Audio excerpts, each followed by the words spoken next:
Bonjour à tous, j'espère que vous allez bien. Allez, aujourd'hui, nouvelle vidéo. Rappelez-vous, j'avais fait une vidéo sur les ETF.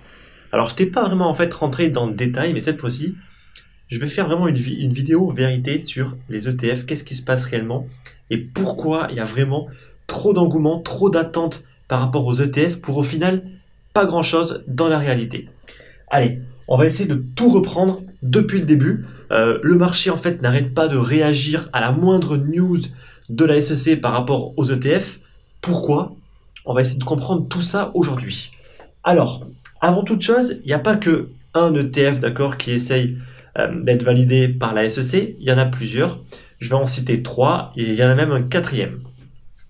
Donc, il y en a trois qui va être ProShare ETF, le Direction ETF et celui que je pense tout le monde parle et hyper excité avec, c'est justement le VanEck ETF de CBOE.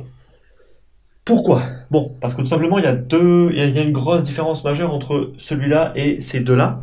Mais avant ça, je vais quand même expliquer que sont ces deux premiers ETF et justement où est-ce qu'ils en sont au niveau de la validation par rapport à la SEC. Alors, le ProShare ETF et le Direction ETF, ce sont ce qu'on appelle des No Community Backed. Donc, juste pour vous expliquer beaucoup plus simplement, ça veut dire que ces ETF vont être basés sur des futurs. En gros, ces ETF ne vont pas impliquer l'achat en fait de Bitcoin, comme les contrats futurs. Donc, ça veut dire que au niveau de l'impact réel sur le prix du Bitcoin sur le marché, il n'y en aura pas vraiment beaucoup parce que aucun Bitcoin ne va être acheté. C'est comme pour les contrats futurs, c'est pareil. Donc c'est ça, on appelle donc les No Community Backed. Donc ces ETF-là, ils ont commencé quand leur application et où est-ce qu'ils en sont aujourd'hui? Donc il y a eu déjà une première fois qu'il y a eu le délai qui a été repoussé, donc au 30 juin pour le prochain ETF, ensuite au 23 mars et ensuite au 15 juin. Et maintenant on a une deadline finale, d'accord, donc ils ne pourront plus repousser en fait la date qui est pour le 23 août. Donc ça veut dire que la première réponse qu'on risque d'avoir, si c'est accepté ou si c'est refusé, ce sera pour le prochain ETF le 23 août. Un peu pareil pour le Direction ETF, sans trop rentrer ensuite dans les détails techniques des ETF. L'application a été faite le 24 janvier, ça a été repoussé une fois au 1er mars, une deuxième fois le 23 avril, une troisième fois au 24 juillet. Et la deadline finale où ils vont absolument devoir dire oui ou non va être le 21 septembre. Alors, pourquoi? Parce qu'en fait, il y a à chaque fois des dates qui sont repoussées. Alors, je vais un petit peu reprendre qu'est-ce qui se passe quand on veut lancer un ETF. Il faut, bien évidemment, faire une proposition à la SEC. Ensuite, il y a une annonce. Donc, ça veut dire que il va y avoir, par exemple, des commentaires qui vont être demandés au public. Et il va également y avoir, ça va être annoncé au Register Office. Ensuite, une fois que ça va être fait, il va y avoir 45 jours qui vont être donnés à la SEC pour donner son accord ou son désaccord. Mais ils peuvent repousser plusieurs fois l'échéance. Une première fois de 45 jours, une deuxième fois de 90 jours et une troisième fois de 60 jours.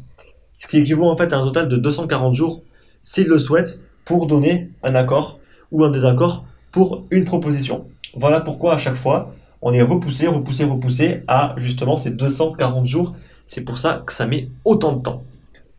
Maintenant, on va parler de l'ETF de VanEck. Alors avant, d'accord, c'est aussi le SolidX ETF. Ça veut dire qu'il y a déjà eu cet ETF-là qui a été proposé, qui a été refusé le 23 mars.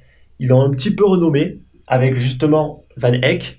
Et cette fois-ci, c'est avec également le CBOE qui est le Chicago Board Option Exchange. Donc il y a quelques différences que je vais justement vous noter après par rapport à l'ancienne application. Mais concrètement, l'ETF en lui-même, c'est vraiment un copier-coller, quasiment. Alors, il y a eu la demande le 9 juillet. Il y a eu une première fois où ça a été repoussé au 16 août. Et ensuite au 30 septembre. C'est justement pour ça que là, il y a un petit peu une effervescence et que le marché est encore bien baissé suite à l'annonce que ça a été une nouvelle fois repoussé. Ils l'ont fait là pour repousser à chaque fois au maximum. On se demande pourquoi est-ce que les gens sont étonnés. Mais bon, c'est pas grave. Donc 30 septembre. Ensuite, qu'est-ce qui peut se passer? Ils peuvent encore le repousser. Ils peuvent encore le repousser comme on a pu le voir. Et au maximum, ils peuvent le repousser, on va dire environ fin février 2019. Donc, faut pas être pressé. D'accord? Faut vraiment pas être pressé. Qu'est-ce qui risque de se passer? On a pu le voir jusqu'à présent, c'est qu'à chaque fois que c'est repoussé, il y a un gros sell panique. On ne sait pas pourquoi. Les gens paniquent. Il n'y a aucune raison, mais ils paniquent. Donc, est-ce que c'est volontaire? Est-ce que c'est de la manipulation? Peu importe. Ce qui est sûr, c'est qu'il n'y a réellement aucune raison de paniquer. C'est pas parce que la date est repoussée qu'il y a quoi que ce soit qu'il faut paniquer. Absolument pas. Ils l'ont fait pour là, ils l'ont fait pour là. Là, ça n'a eu quasiment aucun impact. Pourquoi? Parce que le VanEck, l'ETF de VanEck, lui est commodity backed. Donc, il ne sera pas en fait basé sur les contrats futurs. Ils vont réellement acheter du Bitcoin. On va voir un petit peu après qu'en fait, ça ne veut pas dire forcément que son prix va exploser. Absolument pas. Donc voilà un petit peu pour les 3 ETF. Mais c'est sur celui-là en fait que tout le monde est focus et que tout le monde regarde. Pourtant, ce qui pourrait être intéressant, c'est de regarder celui-là, où on sait que la deadline finale est pour le 23 août. Et si celui-là est accepté, ça pourrait quand même être un signe relativement positif pour les différents ETF qui vont suivre après. Également, s'il est refusé, ça sera un signe également assez négatif pour les 2 autres ETF qui vont arriver. Ça ne veut pas forcément dire que les 2 autres vont être refusés, mais il y aura quand même de grandes chances. Voilà un petit peu pour donc, les 3 ETF avec une grosse différence. Ces 2-là sont backés non-community backed. Donc ça veut dire qu'ils vont utiliser des futurs. Et celui-là, ils vont utiliser directement en achetant du Bitcoin. Mais après, on va voir un petit peu justement comment est-ce qu'ils vont le faire d'un point de vue technique. Alors, comment est-ce qu'ils vont le faire? Donc déjà d'une, en fait, quelles sont les différences qu'il y a entre cette application du VanEck et l'ancienne, d'accord, qui n'avait pas le même nom, mais qui était SolidX ETF. Première chose, ils vont être basés sur le CBOE BZX, donc c'est un autre marché d'échange du Chicago Board Option Exchange. Donc très souvent avec le CBOE, c'est que quand eux, ils font une application pour un ETF, ça veut dire qu'ils ont quand même une certaine certitude qu'il soit qu'il soit accepté par la SEC. Parce que très souvent, ils vont bien discuter avant et ils vont pas commencer à faire une proposition s'ils savent pertinemment qu'elle va être refusée. Donc ça, c'est déjà un des premiers très bons signes par rapport à la fois où ça a été refusé. Il y a aussi, on va dire, bien évidemment, le marché qui évolue. D'accord? Il y a eu quand même des contrats futurs qui ont été également lancés avec succès fin décembre. Il y a eu des régulations qui ont commencé à voir le jour aux États-Unis, au Japon, en Chine et en Corée. On a un marché en fait qui commence à devenir de plus en plus mature et ça, c'est quand même des signes très positifs. Il va également y avoir de plus en plus d'outils pour les professionnels pour investir dans justement les crypto-monnaies et le Bitcoin. Donc tout ça, c'est très positif. Et ça ne veut pas pour autant dire qu'on a une certitude que la SEC va accepter. Deuxième chose, également, avec cet ETF, ils vont se baser sur le MVIS Bitcoin OTC Index pour son prix, tout simplement. Ça aussi, ça a changé par rapport à l'ancienne application, où c'était pas du tout basé sur de l'OTC. Et c'était en fait basé sur le prix des sites d'échange. Ça aussi, c'est une différence importante à bien comprendre. OTC, ça veut dire quoi? C'est over the counter. Alors je sais que c'est un petit peu technique tout ça. Over the counter, ça veut dire tout simplement en fait qu'on va pas acheter directement sur le marché, d'accord? Placer un ordre et acheter de grandes quantités en fait de Bitcoin. Non. On fait, en général, je l'ai déjà dit en fait dans notre vidéo, si, imaginons que j'ai 1 million de dollars et que je souhaite acheter du Bitcoin. Est-ce que vous pensez vraiment que je vais envoyer mes 1 million de dollars sur un broker et faire un buy market? Absolument pas. Parce que quelle va être la conséquence? Je vais bouffer, d'accord, le livre d'ordre, je vais faire un gros spike qui va être ensuite corrigé.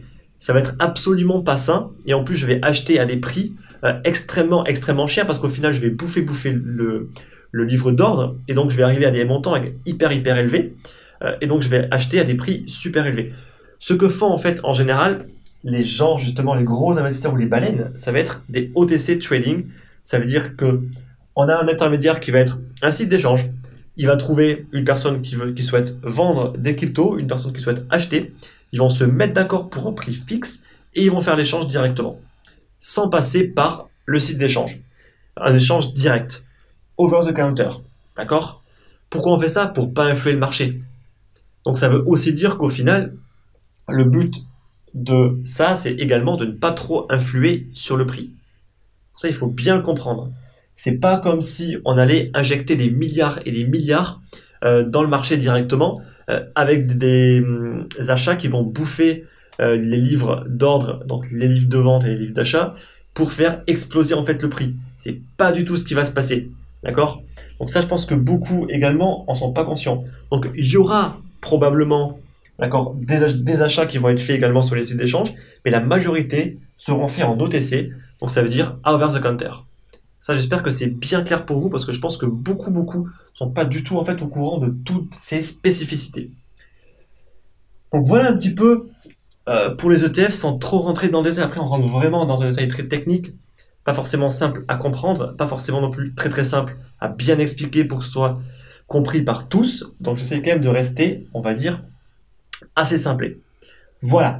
Donc mon avis personnel en fait sur tout ce qui se passe, c'est que là honnêtement, vous avez pu le voir, on est encore très loin d'avoir une réponse. Selon moi, qu'est-ce qui va se passer? Ils vont faire comme pour les deux autres, ils vont repousser à la date maximale. Ça veut dire qu'on aura peut-être une réponse en février. Qu'est-ce qui risque de se passer? Il y aura un gros FUD, comme on a pu le voir avec les premières fois où ça a été repoussé. Il y aura un énorme FUD, probablement au 30 septembre. Donc après, je ne vais pas du tout spéculer sur le fait que va encore y avoir du crash, d'accord, mais je trouve que le marché réagit très bizarrement à cet ETF et à ces ETF. J'arrive pas à comprendre tout simplement pourquoi est-ce qu'il y a tant de peur, pourquoi il y a un énorme sell-off dès qu'il y a eu l'annonce que la décision allait être repoussée. Il n'y a aucune raison, absolument aucune raison, quand bien même l'ETF était refusé. Et alors, c'est quoi le problème? On dirait que c'est un gros échec pour le Bitcoin. Absolument pas. Moi je dis, restons quand même focalisés sur la technologie. Alors beaucoup aiment spéculer, beaucoup sont uniquement focus sur le prix, ça je le sais, mais restons un minimum focus sur la technologie. On a beaucoup de choses qui vont arriver en 2018 et en 2019 et même après. Pourquoi tant de personnes sont autant focus sur le prix et encore plus sur l'ETF, qui au final, selon moi, n'aura pas forcément un impact énorme sur le prix du Bitcoin, comme on a pu le voir aujourd'hui. Donc honnêtement, voilà, je pense qu'il y a beaucoup de FUD, beaucoup d'incompréhension, beaucoup de personnes qui en fait ne comprennent absolument rien à ce qui se passe. Ils sont juste là à dire ETF, argent des institutions, il y aura des milliards et des milliards qui vont être injectés. Oh, mon Dieu, le marché va exploser. Voilà un petit peu, je pense, la plupart des gens comment est-ce qu'ils pensent. Alors qu'au final, c'est pas du tout ça qui risque de se passer comme d'habitude. De toute façon, la masse, d'accord, n'a jamais raison. La masse est toujours à la ramasse. Bon, joli jeu de mots, mais honnêtement, c'est ce que je pense vraiment. Donc voilà un petit peu mon avis. Je pense qu'il y aura encore beaucoup d'émotions, beaucoup probablement soit de nouvelles négatives si c'est repoussé. Et alors j'imagine même pas ce qui va se passer s'il y a un refus. J'imagine même pas. Le marché pourrait très mal réagir. Après, je suis pas du tout là pour spéculer quoi que ce soit. Je dis juste que ce qu'on a pu voir avec maintenant, si jamais il y a vraiment un refus, ça risque de faire mal. Ce que je n'arrive pas à comprendre, c'est qu'en fait, on a eu des news bien plus positives que juste l'ETF qui au final ne risque pas d'apporter grand chose. C'est BACT. Alors, je sais pas si je le prononce bien. BAKKT, d'accord. La news qu'on a eue il y a pas très longtemps, justement, où on va voir qu'il y a beaucoup de nouvelles choses qui vont arriver. Et je vais faire une vidéo pour vous présenter ça en fait dans le détail. Là, ça va durer trop longtemps si je vous présente ce que c'est. En tout cas, ceux qui veulent se renseigner tout de suite sur qu'est-ce que le BAKKT, écoutez, je mettrai quelques liens dans la description. En tout cas, pour moi, c'est une news qui va beaucoup plus apporter. Et ce qu'ils vont faire, ça va beaucoup plus apporter aux crypto-monnaies et au Bitcoin que la mise en place de l'ETF, de Vanek ou même des deux autres. Honnêtement. Hein. Et pourtant, cette news n'a eu quasiment aucun effet. Et j'ai vu que beaucoup de personnes avaient dit, je comprends pas, il y a une super news, mais le marché, il n'arrête pas de baisser. Parce que le marché ne suit pas forcément les news, d'accord? Alors, dans le cas de l'ETF, il le fait, mais on peut avoir ensuite une autre super nouvelle. Aucun impact. C'est aussi pour ça qu'il est complètement, j'ai envie de dire, très bête, d'accord? Et c'est très dangereux de vouloir trader avec les news et avec justement les émotions, parce que c'est impossible de pouvoir prédire à coup sûr qu'il y a une news, il y aura le prix qui va forcément augmenter. Absolument pas. il peut y avoir une super news, le prix peut se casser la gueule. Et ça arrive très souvent, et beaucoup se disent, allez, il y a tel événement, il y a telle news, allez, le prix va monter. Donc plein de gens spéculent. Donc en fait, avant l'événement, le prix monte un tout petit peu, comme pour l'ETF. Et ensuite, à la moindre news négative, hein, oh mon dieu, bam, allez, gros sell-off. Ça arrive tout le temps. Et donc je pense que ça, il faut certainement pas le faire. Et bien évidemment, à cause de quoi? À cause du bruit. Comme d'habitude, d'accord, le bruit, c'est toutes les news, tous les trucs qui vont vous perturber, alors que ce soit pour les traders ou même pour les investisseurs, qui vont vous perturber et qui vont vous faire des choses stupides. Bon, bref. J'espère que c'est un peu plus clair pour vous pour les ETF, d'accord? Je mettrai également quelques liens sur les ETF dans la description. J'espère que cette vidéo vous a plu. Si vous avez encore des questions, écoutez, n'hésitez pas à les mettre dans les commentaires. Si vous avez aimé la vidéo, mettez un like. Et moi, je vous dis à très vite pour de prochaines vidéos. Merci.